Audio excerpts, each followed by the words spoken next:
Well, welcome to Agape. Unconditional love. I define love as the awareness and acceptance of our wholeness. It's what everyone on the planet is seeking. Everyone on the planet is seeking love. Every great spirituality talks about love. Every romantic movie talks about love. But guess what? We don't really understand what it is. At Agape, we teach a positive, practical spirituality centered in the idea of meditation, and then how do we use our mind to create a life filled with love? Today, I've got a wonderful talk prepared for you. We're going to be talking about the art of acceptance. And you're going to find out in the talk how acceptance is the art of being loving. But before we go into the talk, let's take a few moments and get centered and go into a little visualization type meditation. So I invite you to come into a comfortable seated upright position. Your back is straight. Hands gently resting on your lap. Eyes closed. Now bring your awareness to your breath, consciously bringing in a long, slow, deep inhale. Now a long, slower, deep exhale. Again, breathe in and breathe out.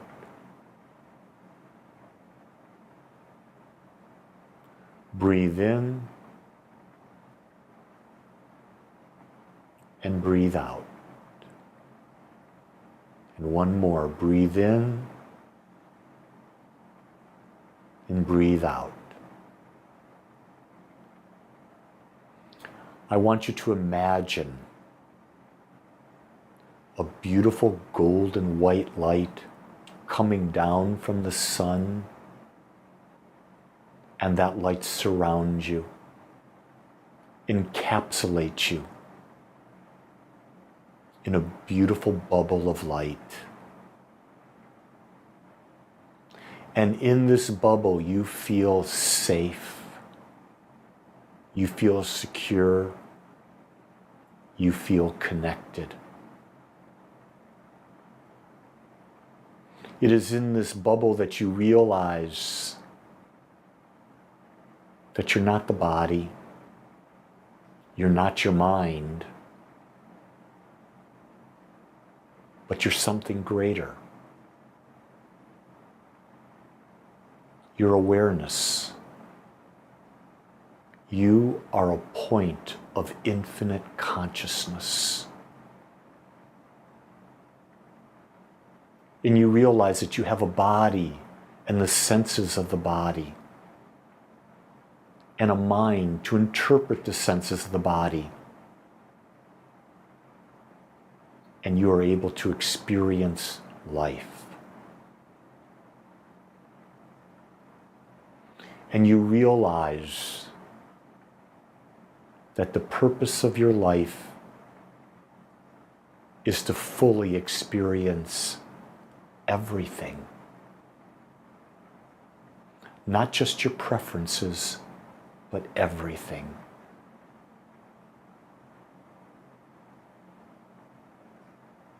And you realize that here you are on this planet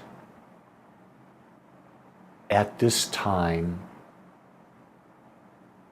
with all the beautiful contrast that allows you to experience life. And you realize that life gave itself as you the gift of a body, of a mind, of this planet.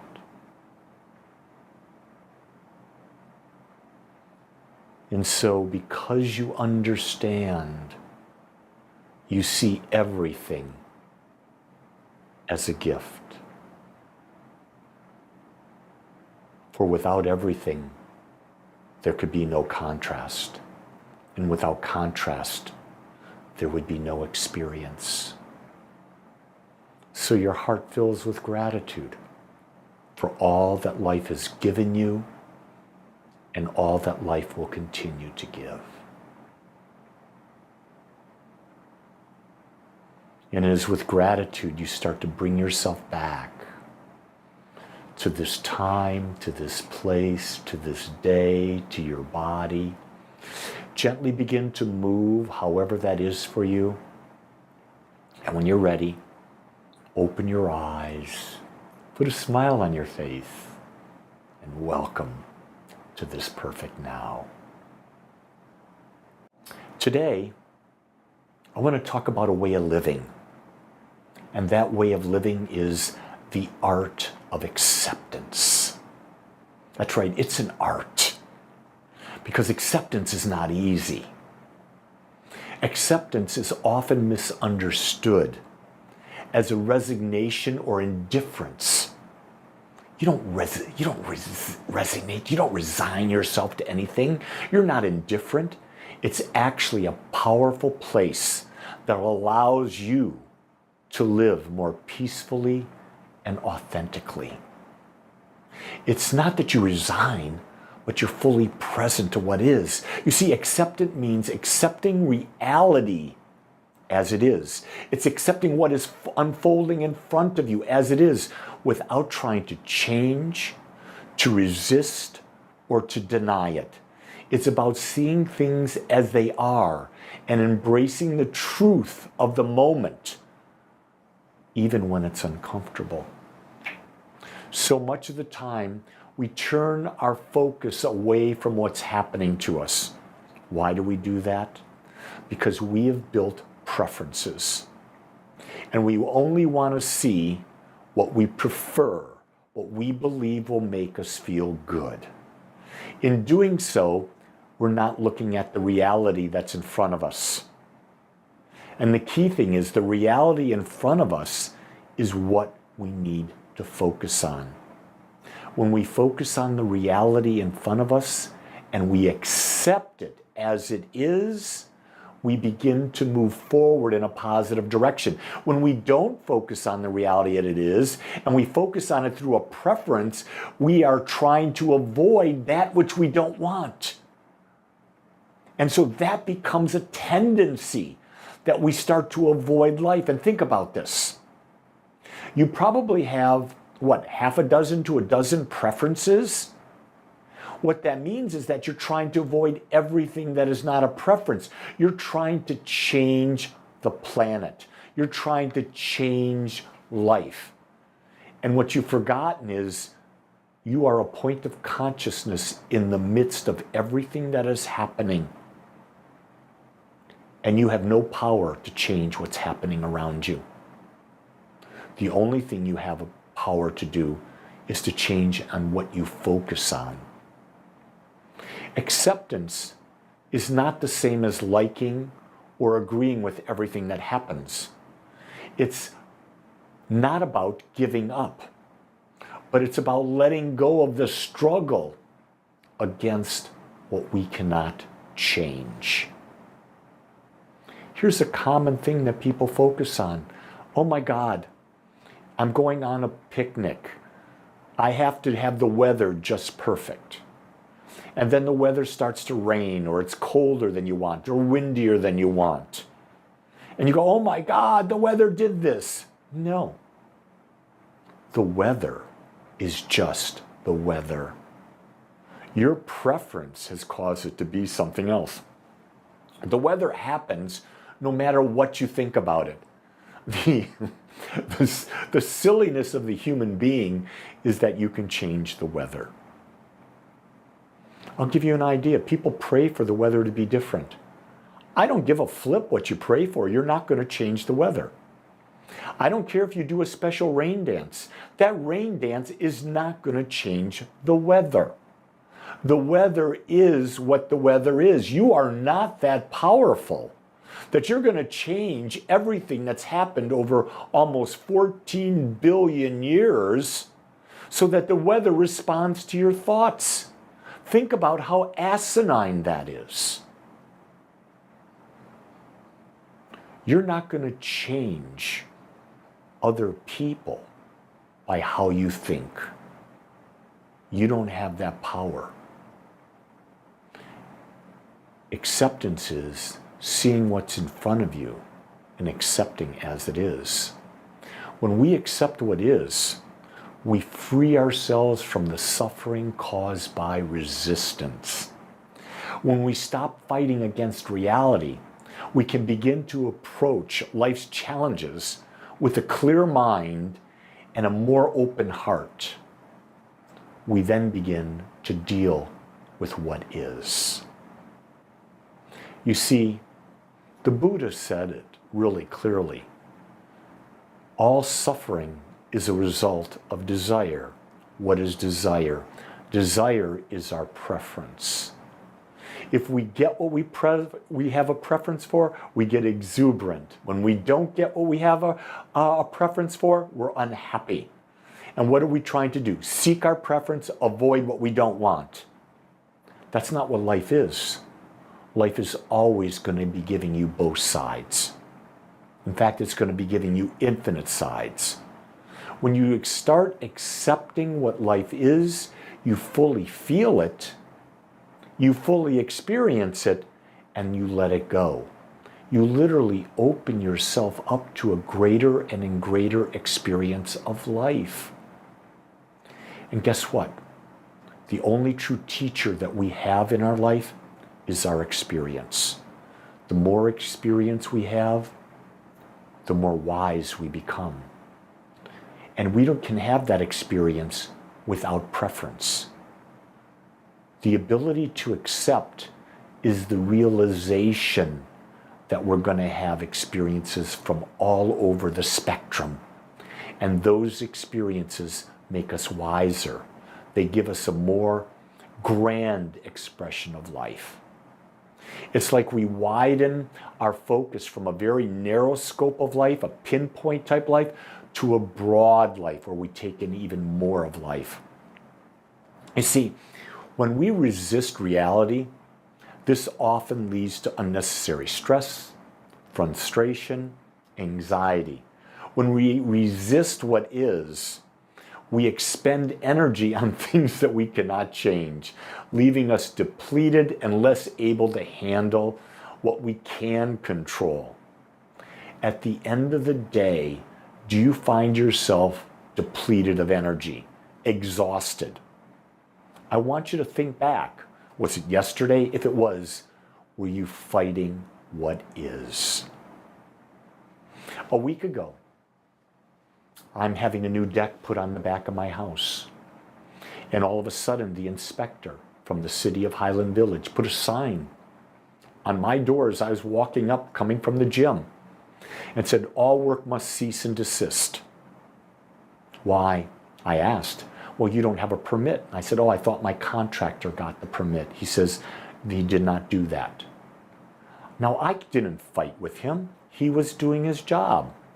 What I did do is call my contractor. He says, well, you know, I haven't had to do it. And basically what the contractor was doing was he was trying to save a few $100s.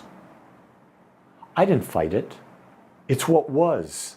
I said, have you filed for the permit? He says, yes, I have. Eventually, I did go down that same day and talk to the head of building inspections. And I showed him that we weren't changing the footprint on the house. We weren't doing anything like that. And he says, well, the contractor, once he fills it out and puts in the associated money, we'll process it. I didn't get upset. I accepted what is and I deal with it. So here we are almost a week later, the process, my permit is being processed. I don't expect them to process immediately. Think about that. The contractor didn't do it up front. I should have asked about that. I didn't ask. The city will get to it when they get to it. How's it hurting me? Why would I get upset? Why would I get frustrated? Why would I create that stress and that anxiety? Over a deck? What a waste of my energy. I see it. I realize it's going to get done. Everything in life gets done in the appropriate amount of time. I don't have to have the preference and upset my whole life because a deck is not being done. You see, when we accept, we conserve our energy, which allows us to focus on constructive actions and solutions. For example, in a difficult situations, acceptance it stops us from dwelling on what we could have been or what we could have done. Instead, we focus on what we can do in order to move forward. Actually, when we accept, we empower ourselves. That's a really big thing. Realize you cannot change another person. If you're married, you can't change your spouse. If you have kids, you can't change your kids. If you have a parent, you can't change your parent. Accept where they are. And then use your energy on what you can change. What can be the solution? And most of the time is changing how you perceive things and working on the things that you can control. And life is going to keep bringing you situation after situation after situation to practice this, because it's just the way life works. When we accept our circumstances, we stop blaming ourselves or others, and we begin to treat ourselves with kindness and understanding. We become self-loving. Why? Because we stop judging ourselves. Do you see that acceptance and love almost go hand in hand? In fact, in my world, they do. Because to accept yourself, you have to do what? You have to stop judging. What is the opposite of love? Judgment. So when you think about that, acceptance and judging are really synonymous.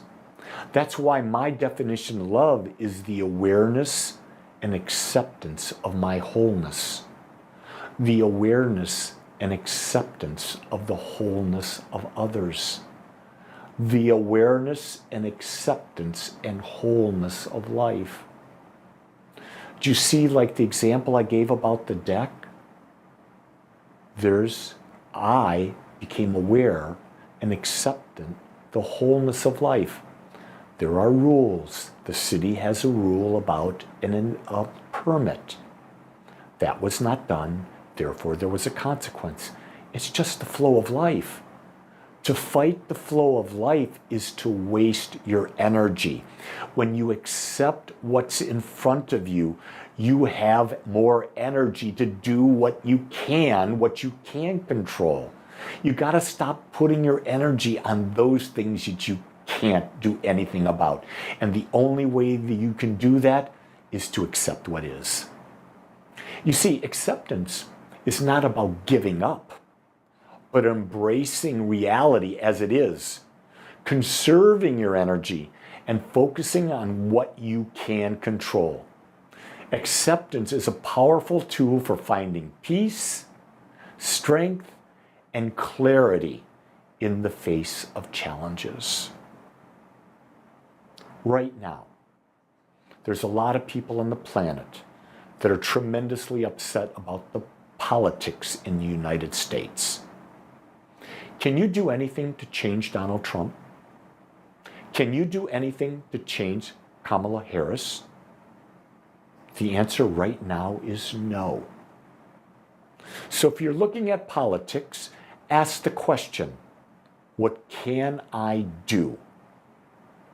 Better yet, what can I do that's in the best interest of the majority of the people of the country?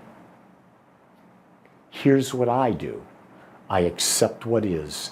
These will be the candidates, whoever the candidates. There'll be 3 or 4 or 5 candidates. There'll be the minority candidates as well. What I can do, one thing, I can vote.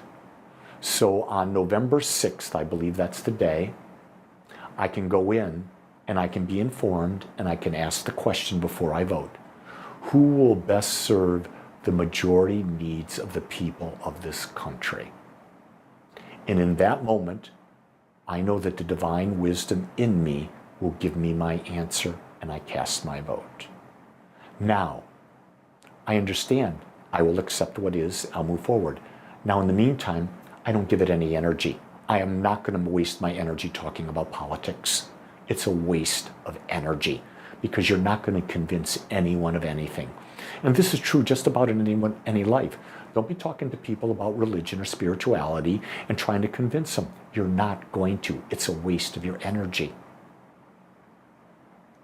People all have their own different views, and that's what they are. Everyone's supposed to have their different view. Accept people as they are, because when you do, you're loving them.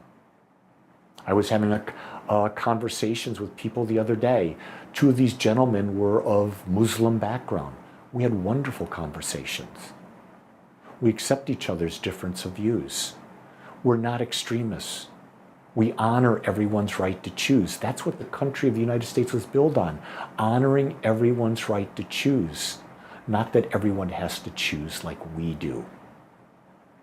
Accept what is. You see, when we embrace acceptance, we open the door to a life of greater peace, resilience, personal power, and inner freedom.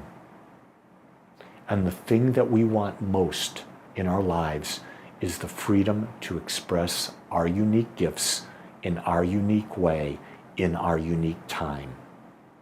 And if we want that freedom, we've got to be able to be willing to give everyone else the same freedom. I'm very grateful to live in the United States of America. I'm very grateful to have a mind that thinks outside the box. I'm very grateful that you're listening to this message, and maybe I can stir you to think for yourself, however that is. Because what I know is that when I practice the art of acceptance, I feel free. I feel peaceful. I feel love. I invite you to try it for yourself so that maybe you can feel free, you can feel peaceful, and you can feel love. Because when we do it together, we have a power, a greater power, to see the world as the most magnificent playground that's ever been created for us to experience life in all of its fullness and all of its grandeur. How you see the world is a choice. Make it one that's expansive and full of love. I want to thank you for taking the time to listen to this message. But more importantly, I hope that something triggered something in you that causes you to try something new. Know that we at Agape are here to support you. If you would like to know more about Agape, go to agapespiritualcenter.com. Please sign up for my weekly newsletter, which tells you all the events that we do. Most of our events are online. We're a virtual community, even though we do a Sunday in-person service. I always do a virtual one. That's the one you're listening to right now. And we offer so much more. So go to agapespiritualcenter.com, sign up for the newsletter. While you're there, I would love for you to make a donation. Why make a donation? Well, if you receive something good from this message and you're receiving it on a weekly basis, why wouldn't you give to support? Remember, life is about an exchange of energy. And if you're receiving, give back. It's like when a waiter gives you great service, you give them back a great tip. I'm hoping that you see the value of what I'm giving and that you support us, because your gift allows us to bring this message to greater and greater numbers of people. The mission of Agape is to self-empower everyone on the planet to make a difference by changing how we perceive the world and experience a greater sense of love. I'm honored to be here with you, and I look forward to being with you in the near future yet again. With that,